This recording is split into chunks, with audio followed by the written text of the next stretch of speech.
There we go. The Daily Purge. Wow. How are you? It's Monday, 20th of June, 2022. Yes, indeed. Time to get rolling.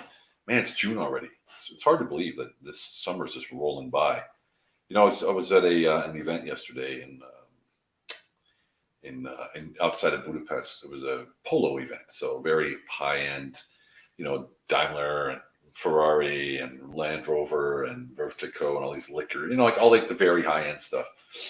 Didn't feel like I fit in at all, but it didn't matter because what we're talking about today is quite simple. It's the power of presence. You either have it or you don't. And I just realized I spelled that wrong. You either have it or you don't have it. I don't know why I didn't. You wither have it. Maybe that's the old English. Anyway, so when I was at this event yesterday, I want to talk about presence. Hey Tracy, how you doing?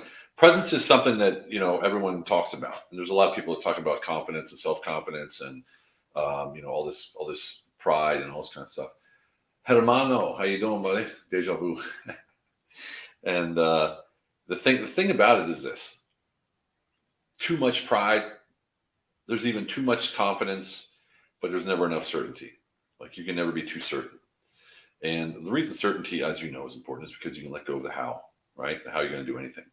So I was at this event yesterday of the Polo Club event, and there was people there who, in any normal situation, might have been intimidated because there was so many people there that were, according to society's rules, way above my pay grade, if you will, right? And I never let that bother me because I'm not worried about how I fit in or if I don't fit in or don't fit in, because one thing, I'm certain of my ability to deploy my genius in any given situation the world throws at me. So I'm not trying to prove anything, not trying to be somebody, not trying to be someone I'm not, none of that stuff. Hey David, so far my whole team has read. Awesome. Let me know if you want me to do a call with your team one time on Zoom. We can just riff a little bit, see how what they got out of it, if they have any questions from the author. I'd love to do that for you, brother. So I'm sitting there, and I was with some friends, and everyone puts their pants on while they get time. Exactly, Tracy. It's that simple, but still, people have pressures. So they'll go to a polo event and say, "Oh, I need to network. I need to meet somebody. Maybe they'll buy my product. Maybe they'll buy my service. Maybe I can hire them. They can hire me, or whatever." Yeah, reach out, David. And so you go there with an expectation. When you walk into any event with an expectation, that's you trying to leverage something. And as soon as you're trying to leverage something, people feel that. So other people feel that, like, oh, this guy wants something, or this guy wants something. And so you're already on the losing edge. And so I was there. I was just chilling out, sitting there. I didn't even walk around that much. I was sitting at a table, and people would come up to the table and start talking to us because they're trying to wonder who we are. And I was with a buddy of mine, Michel Alios Wagner. Some of you know him. From Austria, and he has sort of the same kind of presence. Doesn't really care, wears what he wants to wear, does what he wants to do, that kind of thing. And that always attracts people. So we're sitting there with an ambassador to a country. We're sitting there with the owner of the general manager of a hotel, big hotel chain worldwide, like all these very, very influential people. And they were just like you and I, and they were just sort of like wondering who we were, because then no one knew who we were, because that was the first time there. Next thing you know, we're talking to everybody. And in the end, we owned that event, basically. I don't want to say we owned it, but everyone knew who we were. Everyone saw us. Everyone noticed us, that kind of stuff. And it wasn't because we were dressed a certain way, or we were loud or boisterous or drove a Ferrari or what. It wasn't because of that at all. It was because we owned who we were, right? We own who we are, and we are humble on the outside and alpha on the inside. That radiating that power, that presence, is what gets you into every room and gets you at their level immediately, at their frequency.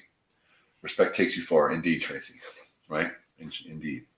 And so you either have presence or you don't. You can't fake it. You can't say, "Okay, I'm going to go in this room now. I'm going to own this." If you don't believe in yourself, if you don't have that self-confidence and know 100% with certainty that you can deploy your genius, your abilities, your skills in any given situation that the world throws at you, well, you can't fake it. People will see it. They will see that you're not certain.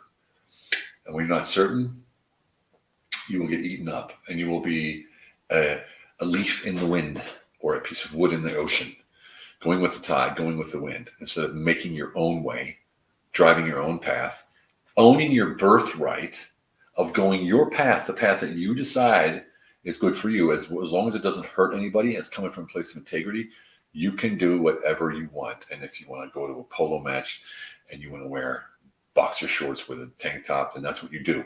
Who cares, right? Now, if you want them to accept you into their world, then you probably want to dress a little bit like them, right? But you don't have to, right? There's a guy I was at an M&A event, mergers and acquisitions event in London, and this guy had no shoes on and a pair of shorts, and it was winter. It was freaking cold, right? He had no shoes on. And I said, "Where's your shoes?" He goes, "I don't wear shoes." I'm like, "What do you mean, ever?" "Nope, never." I'm like, "What about the airport?" "Nope, they don't make me wear it." "Hey, Olga." They don't make him wear shoes anywhere. So he's at this M&A event. Everybody's wearing suits, and he's wearing shorts, t-shirt, hat, and no shoes. And I felt uncomfortable next to him because I felt like I don't know, it was weird. It was like his dirty feet. And it was just disgusting for me. So that's an example of how, yeah, you might take it too far trying to be original, right? So I didn't want to hang out with him because it was weird. Like we were eating dinner. He sits down beside me. I'm like, "Dude, you nasty feet." That kind of stuff. I didn't say that to him, but I was thinking.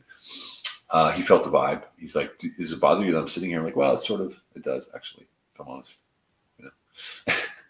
And so anyway, presence is something that you own from the inside out. It's something that you earn and you uncover by knowing who you really are, your purpose, then crystallizing in front of you, and that purpose amplifying your identity, which ends up being your presence. It's all in the book. If you haven't read the book, read it and it will help you. I swear to you, look, this book, did you offer him your shoes? Tracy, my shoes are size 14s. He was like this big, so no, I couldn't. I said I have a pair of tennis shoes upstairs, but he didn't want them. He actually had shoes with him because on the airplane, he has to wear them to get on the airplane, but then he takes them off again, which I think is ridiculous because you're flying anyway, so what's the point? Anyway, so I just want to say this. If you've read the book, that's awesome. If you've done the work in the book, that's even better. If you haven't done the work in the book, you're missing out. You're really missing out because that will change your life. It will change the way that you operate. It'll change the way that people receive you. It'll change the way that you see yourself, and it'll make you a person that is attracting positivity and positive people and situations and connections and business in every way, shape, or form. It's incredible when you reach that certainty of your abilities. It's with your relationships privately, with your relationships in business. It's the way you want to go. And I can promise you that your life will change forever if you sit down and do the work that's in the book. I promise you. It takes work, just like anything takes work, right? But it also takes one decision. Am I going to do this? Am I going to take care of myself, or am I going to be a leaf in the wind? Am I going to be a piece of wood on the ocean? In the ocean? On the ocean? I don't know. It's like when they say get on the plane, but actually getting in the plane, not on it. So I don't know what's right. Right? You make a decision, flip that switch. I'm doing this. Like, this is it. This is the last time I'm not doing what I'm supposed to be doing. Flip the switch every day. Get up, look in that mirror and say, today's the day. I'm doing it. Flip the switch every single day. And you're going to find yourself in a year or 2, 3, 4, 5 in a place that you never would have been before, but you would have gotten used to being that positivity. So it's just a path. It's a journey. You're not reaching a certain point. You're always growing. You're always expanding. You're always scaling. You're always learning. That's the beauty of it. That's the beauty of it. Just being excited every day to know what you're going to learn and who you're going to talk to and what you're going to learn from them and how you can help and add value and solve problems. It's just an incredible thing when you know and you're certain of your abilities to deploy your genius in any given situation the world throws at you. All right? That's what I wish for you all. I really do. On this wonderful Monday, 20th of June, 2022. Talking to my son the other day, and he said, "Daddy, how old am I going to be when it's 2070?" I was like, "What? 2070? Wow! Can't even imagine." Anyway, he'll be 77. No, 22, 20, 30, 40, 56, 70, 57. Sorry, 57. I'll be 105. I'm going to live to 105, so I'll probably see that. All right, everybody, have a fantastic one. Hope you have a fantastic one. Remember, it's all about quality of life. Math skills. I'm horrible at math. Horrible. Even my MBA, I barely made it. Thanks, everybody. Have a great